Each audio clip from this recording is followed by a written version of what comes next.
Picture this.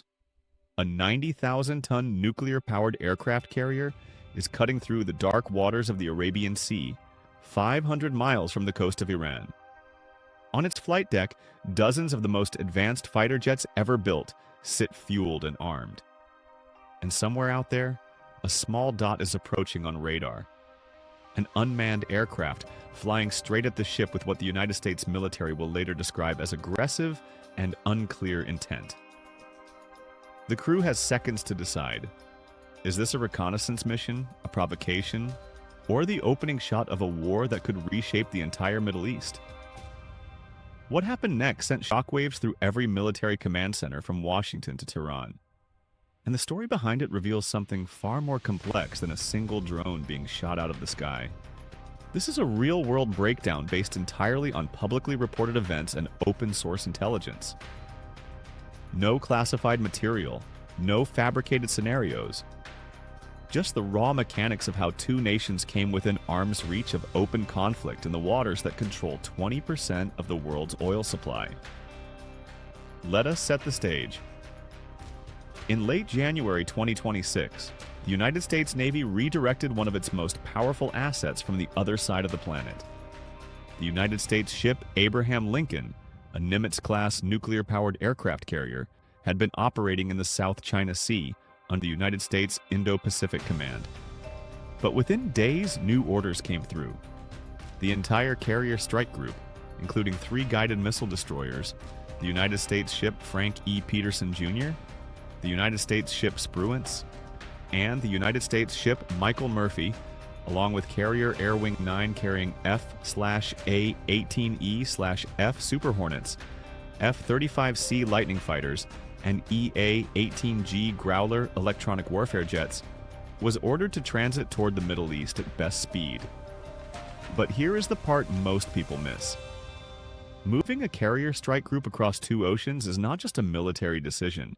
It is a political earthquake. Every satellite belonging to every major power on Earth tracks these movements in real time. The moment the Abraham Lincoln turned west, Beijing knew, Moscow knew, and most importantly, Tehran knew. A carrier strike group does not sneak anywhere. It announces itself by existing. That is the entire point. Now let us talk about why. Since late December 2025, Iran had been gripped by the largest wave of civilian protests in years. An economic collapse, a currency in freefall, and a brutal government crackdown had pushed millions into the streets. The United States president had publicly threatened military action, first over the regime's treatment of protesters, then pivoting to demands for a nuclear deal. The phrase "another beautiful armada" was used to describe the naval force heading toward Iranian waters. Diplomacy and aircraft carriers were moving toward the same destination simultaneously. And that contradiction is the key to understanding everything that followed. Because Iran was not sitting still, and this is where the ocean itself becomes the battlefield. In response to the approaching American fleet, Tehran made a move that caught the attention of every naval analyst on the planet. The Islamic Revolutionary Guard Corps Navy deployed its newest and most ambitious warship, the Islamic Republic of Iran ship Shahid Bagheri, to a combat position in the Persian Gulf, just kilometers from the Strait of Hormuz. Satellite imagery from late January 2026 confirmed the vessel anchored approximately 5 kilometers south of the port of Bandar Abbas, the most strategically sensitive naval position in the entire region. Now, the Shahid Bagheri is not a traditional warship. It is something entirely new. Originally a 42,000-ton Korean-built container ship, it was converted over 2 years at Iranian shipyards into what Tehran calls the world's first purpose-built drone carrier. It has a 180-meter angled flight deck with a ski jump ramp, 8 hangars below deck, and the capacity to carry more than 60 unmanned aerial vehicles, including the Ababel series, the Mohajer 6 reconnaissance drone, and the Shahed 136 loitering munition, the same weapon Russia has used extensively in Ukraine. But drones are only part of its arsenal. The ship carries 8 Qader Nasir anti-ship cruise missiles, 8 Kausar 222 defensive missiles, a 30mm automatic cannon, 2 20mm triple-barrel Gatling guns, and reportedly a container system believed to house ballistic missiles. It also has the capacity to deploy up to 30 fast attack missile boats from its lower decks. Iranian state media broadcast footage showing the vessel in what they described as full combat readiness, with unmanned aircraft stationed on deck and prepared to respond to any attack. But here is the hidden trade-off that makes this fascinating. The Shahid Bagheri looks impressive on paper. Its range of 22,000 nautical miles means it could theoretically operate for an entire year without refueling. Its drone swarm capability represents a genuinely novel threat that is difficult to counter with traditional air defense. But there is a fundamental problem. This ship was built from a commercial hull. It has no armor, it has no advanced damage control systems, it has no combat information center comparable to a Western warship, and most critically, it has no escort fleet capable of protecting it from a determined attack by a carrier strike group. In naval warfare, a ship that cannot defend itself is not a fortress. It is a target. Tehran knows this, so why deploy it? The answer is not about combat. It is about signaling. Placing the Shahid Bagheri near the Strait of Hormuz sends a message that is not written in missile specifications, but in political language. It says if you attack us, we can close the strait. We can fill the sky with drones. We can make the cost of war unacceptable. It is a deterrence move, not a warfighting move. And understanding that difference is what separates analysis from panic. Now the confrontation enters its critical phase. On February 3, 2026, the Abraham Lincoln Carrier Strike Group was transiting the Arabian Sea, approximately 800 kilometers from Iran's southern coast. At some point during that transit, an Iranian Shahed 139 drone began maneuvering toward the carrier. According to United States Central Command, the unmanned aircraft aggressively approached the ship, despite de-escalatory measures taken by American forces operating in international waters. The drone continued closing the distance. The intent behind its approach was described officially as unclear. That word unclear is doing enormous work in that sentence. Because for the crew aboard that carrier, unclear intent from an inbound aerial contact is not a philosophical question. It is a threat assessment problem with a countdown timer. The Shahed family of drones are designed as one-way attack munitions. They carry warheads. They are the same weapons that have destroyed power stations, military targets, and civilian infrastructure in Ukraine. When one of them flies toward your ship and does not respond to warnings, you do not have the luxury of waiting to find out what it wants. On an F-35, Sea Lightning fighter from Carrier Air Wing 9 was scrambled and engaged the drone. The Shahed 139 was destroyed in what the military described as a self-defense action to protect the aircraft carrier and personnel on board. No American service members were harmed. No United States equipment was damaged. Iran's state-affiliated Tasnim news agency reported that the Islamic Revolutionary Guard Corps lost contact with one of its drones during what it called a routine and lawful surveillance mission over international waters. Tehran stated the drone had successfully transmitted its reconnaissance footage before contact was lost. The reason for the loss of contact, they said, was under investigation. And that right there is the gray zone in action. Both sides are telling a version of events that serves their strategic narrative. The United States says the drone was aggressive and threatening. Iran says it was routine and legal. Neither side wants to call this an act of war. Both sides want the other to know they are prepared for one. This is the language of escalation management, spoken not in words but in the trajectory of unmanned aircraft and the missiles that intercept them. But the day was not over. Hours after the drone shoot-down, the situation in the Strait of Hormuz escalated further.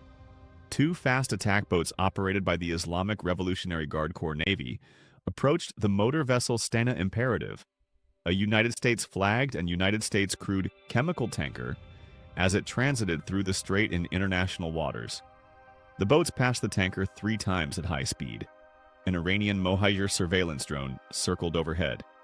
And then the radio crackled with a threat that crossed every line of maritime law. The Iranian crews ordered the tanker to shut down its engines and prepare to be boarded and seized. Now, think about what this means in practice. The Strait of Hormuz is approximately 33 kilometers wide at its narrowest point. The shipping lanes are even narrower. Every day, roughly 21 million barrels of oil, pass through this waterway. It is the single most important choke point in global energy. And in that confined space, fast attack boats have an outsized advantage. They are small, fast, and can swarm a merchant vessel before a warship miles away can respond. This is the asymmetric playbook Iran has refined over decades. You do not need to sink a carrier to win. You just need to make the cost of keeping oil flowing too high to bear. But the United States was not caught off guard. The guided missile destroyer United States ship McFall was operating in the area and immediately responded to the scene. The McFall is an Arleigh Burke-class destroyer, one of the most capable surface combatants in the world, equipped with the Aegis combat system, advanced radar, and enough firepower to engage threats in the air, on the surface, and beneath the waves simultaneously. It escorted the Stena Imperative away from the area with defensive air support from the United States Air Force. The situation de-escalated. The tanker proceeded safely. But here is the deeper question that the headlines do not ask. Why did the Islamic Revolutionary Guard Corps attempt to board a United States flagged vessel on the same day their drone was shot down near an American aircraft carrier? Coincidence is not a word that applies in this context. This was a calibrated response. The drone shootdown was an embarrassment. The attempted boarding was a demonstration that Iran can still project force in the one waterway that matters most to the global economy. It was a reminder that no matter how many carriers you send, the geography of the strait favors the defender. And that brings us to the ocean's rules, the part of this story that the political analysis always misses. The Persian Gulf and the Arabian Sea are not the same operating environment. The Arabian Sea is deep, open water where a carrier strike group can maneuver freely, maintain standoff distance, and leverage its air wing to dominate hundreds of miles of ocean in every direction. This is where the Abraham Lincoln was when the drone approached. 500 miles from the coast, in water deep enough to hide a submarine and open enough to launch aircraft continuously. A carrier in the Arabian Sea is in its element. The Strait of Hormuz is the opposite. It is shallow, confined, and cluttered with commercial traffic. Radar returns bounce off oil tankers and fishing boats. Acoustic conditions in shallow water make submarine detection exponentially harder. Fast attack boats can hide behind islands, emerge at speed, launch missiles, and vanish before a destroyer can get a weapons lock. Electronic warfare is complicated by the density of civilian communications and navigation systems. This is where Iran holds the home court advantage. Their entire naval doctrine is built around this specific geography. They have spent 40 years preparing to fight in this exact water. So the strategic picture looks like this. The United States dominates the open ocean. Iran dominates the choke point. And the confrontation is happening in the space between those two realities. Neither side can decisively defeat the other without accepting costs that neither is willing to pay. This is not a story of overwhelming American power crushing a weaker opponent. It is a story of two very different military philosophies colliding in a space where geography, politics, and physics all vote on the outcome. Now let us talk about the kill chain, because the drone shootdown reveals something important about how modern naval combat actually works. When that Shahid 139 began approaching the Abraham Lincoln, it was not a single pilot making a split-second decision. The detection likely began with the carrier's own radar systems and the electronic surveillance sensors aboard the escorts. Data from multiple platforms, the carrier, the destroyers, possibly a Hawkeye airborne early warning aircraft orbiting above the fleet, was fused together in real time through tactical data links. The threat was assessed, classified, and a response option was generated before a human being ever had to pull the trigger. The F-35C that shot down the drone did not just see it with its own sensors. It saw it through the entire network. Every radar return, every electronic emission, every infrared signature was shared across the strike group instantaneously. This is what the United States military calls sensor-to-shooter integration. And it is the single most important capability advantage that separates American naval power from every other navy on Earth. The drone itself was probably worth a few tens of thousands of dollars. The system that detected, tracked, and destroyed it represents decades of engineering and hundreds of billions of dollars in investment. That asymmetry is the entire point. But here is the trade-off that keeps Pentagon planners awake at night. The system that destroyed one drone works brilliantly. But what about 60 drones launched simultaneously from a ship like the Shahid Bagheri? What about 60 drones plus a dozen fast attack boats, plus anti-ship cruise missiles, plus mines in the water, all arriving in the same 5-minute window? The kill chain is fast, but it is not infinite. Every interceptor missile fired is one fewer in the magazine. Every second spent tracking a drone is a second not spent tracking a missile. This is the saturation problem, and it is the core of Iran's strategy. You do not need to be better than the American system. You just need to overwhelm it, even for a few minutes, even in one small area. The broader military buildup tells the rest of the story. By early February 2026, the United States had assembled one of the most significant concentrations of military power in the Middle East since the June 2025 strikes on Iranian nuclear facilities. In addition to the Abraham Lincoln Strike Group, 3 additional destroyers were operating independently in the region: the United States ship McFall, the United States ship Delbert D. Black, and the United States ship Mitcher. 3 littoral combat ships were stationed in the Persian Gulf. Flight tracking data showed dozens of military cargo planes flowing into the region, with significant activity at Al Udeid Air Base in Qatar, the forward headquarters of United States Central Command. The pattern was unmistakable. This was not routine presence.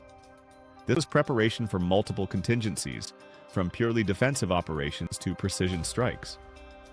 Iran responded with its own preparations.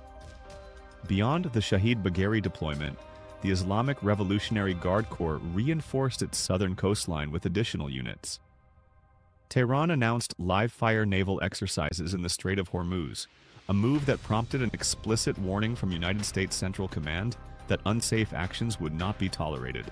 Yet the diplomatic track ran parallel to all of this, with negotiations initially planned for Istanbul, then shifted to Oman at Iran's request, with the scope of discussions becoming a flashpoint in itself. Tehran wanted to limit talks to the nuclear file. Washington demanded that ballistic missiles and regional proxy forces be included. Even the venue and the agenda were battlefields. And this is perhaps the most important lesson of the entire confrontation. Most conflicts are decided before the first shot is fired. The drone that was destroyed over the Arabian Sea was not the beginning of a war. It was a data point in a much larger calculation that both sides are making continuously. How far can we push? What is the other side willing to tolerate? Where is the line between provocation and escalation? Every military deployment, every drone flight, every fast boat approach, every diplomatic demand is a move in this calculation. The weapons are real, but the war, so far, is being fought in the space between intention and action. So, where does this leave us? 3 possible trajectories emerge from the current situation. First, de-escalation through signaling. Both sides continue to demonstrate capability without crossing into direct combat. The carrier stays in the Arabian Sea. The drone carrier stays near Bandar Abbas. Diplomatic channels remain open. This is the most likely outcome, because both sides have powerful incentives to avoid a full-scale war. The United States does not want another Middle Eastern conflict. Iran does not want to face the same military that destroyed 3 of its nuclear facilities in a single night less than a year ago. Second, and the information advantage reshapes the confrontation. Every encounter, from the drone shoot-down to the tanker harassment, generates intelligence. The acoustic signatures of Iranian fast boats are recorded. The electronic emissions of their radar and communication systems are cataloged. The flight profiles of their drones are analyzed. Over time, this intelligence accumulates into a decisive advantage that makes future Iranian provocations increasingly risky. The more Iran tests the boundaries, the more the United States learns about how to defeat them. Third, logistics and geography become the silent winner. The Strait of Hormuz is Iran's strongest card, but it is also its greatest vulnerability. If the strait closes, Iran's own oil exports stop. Its economy, already in collapse, would face complete suffocation. Meanwhile, the United States has diversified global energy supply chains, invested in strategic reserves, and maintained basing agreements across the region that give it operational reach from multiple directions. Geography favors Iran tactically, but strategically, time and logistics favor the coalition. The bottom line is this: what happened in the Arabian Sea on February 3rd was not just a drone being shot down. It was a window into the future of naval warfare, where unmanned systems, electronic warfare, information dominance, and political signaling all converge in waters that the entire global economy depends upon. The aircraft carrier remains the most powerful conventional weapon system ever built. But the ocean it sails on is changing. The threats are getting smaller, cheaper, and harder to see. And the decisions being made on those bridges and in those command centers carry consequences that reach far beyond the horizon. The question is not whether the United States can defeat Iran in a naval war. The question is whether anyone can control the escalation once it starts. Because in the Strait of Hormuz, the margin between a provocation and a catastrophe is measured in seconds and nautical miles. And right now, both sides are operating well inside that margin. What do you think will happen next? Will diplomacy hold, or is the Strait of Hormuz heading toward a confrontation that no one can walk back from? And which capability matters more in this environment? Raw firepower, sensor networks, or the political will to use them? Share your analysis in the comments. If this breakdown helped you understand what is really happening beneath the headlines, consider subscribing and turning on notifications, because we will be covering every development in this unfolding crisis as it happens. Thank you for watching. Stay informed, stay analytical, and we will see you on the next mission. This video is for educational purposes only, based on public information. It is not operational advice and should not be used to plan harm or wrongdoing.